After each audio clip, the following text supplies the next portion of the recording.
ایک میاں بیوی کا کیس میرے پاس آیا. ان کا آپس میں شدید جھگڑا چل رہا تھا. وہ ایک دوسرے کا چہرہ دیکھنے کے بھی روادار نہیں تھے. جب وہ دونوں میرے آفس میں داخل ہوئے تو میں نے دونوں کے چہرے پر سخت کشیدگی دیکھی. میں نے ان دونوں کو بیٹھنے کے لیے بولا. جب وہ بیٹھ گئے تو میں نے بولا کہ اب آپ بتائیں آپ کو کیا مسئلہ ہے.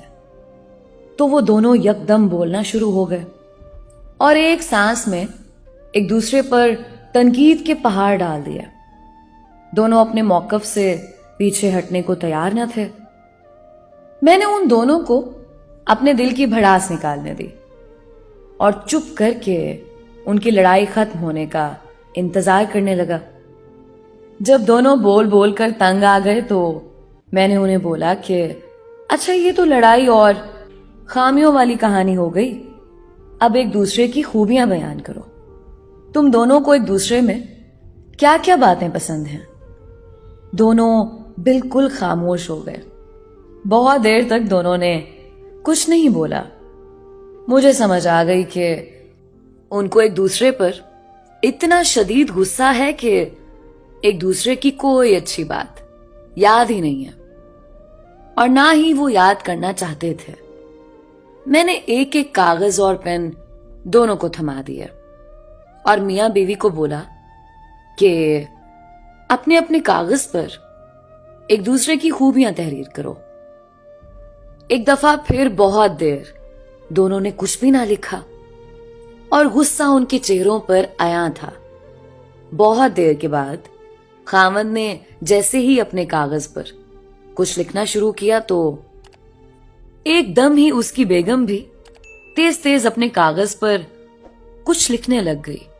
لگ رہا تھا کہ ابھی بھی دونوں مقابلے پر اپنا اپنا کاغذ بھرنے بیٹھ گئے ہیں. جب انہوں نے لکھ لیا تو بیوی نے اپنا کاغذ مجھے تھمایا. میں نے اسے واپس کرتے ہوئے بولا کہ اسے اپنے شوہر کو دو, وہ خود ہی پڑھے گا. بیوی نے اسے دے دیا اور اس کا کاغذ لے لیا. دونوں نے پڑھنا شروع کیا اور تھوڑی دیر بعد بیوی کی آنکھوں سے آنسو جاری ہو گئے.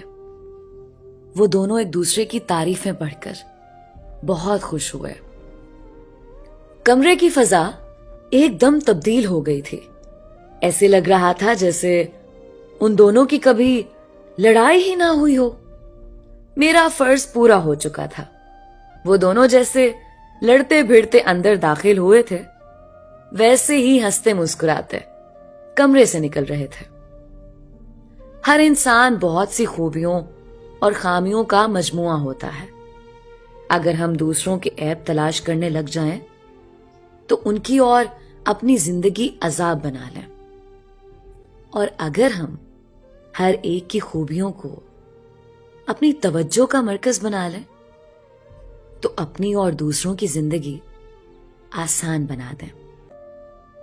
اب یہ ہم پر منحصر ہے کہ صرف خامیوں کو دیکھنا ہے یا خوبیوں کو بھی, اور زندگی کو جنت بنانا ہے یا جہنم. فیصلہ آپ کا ہے دوستو.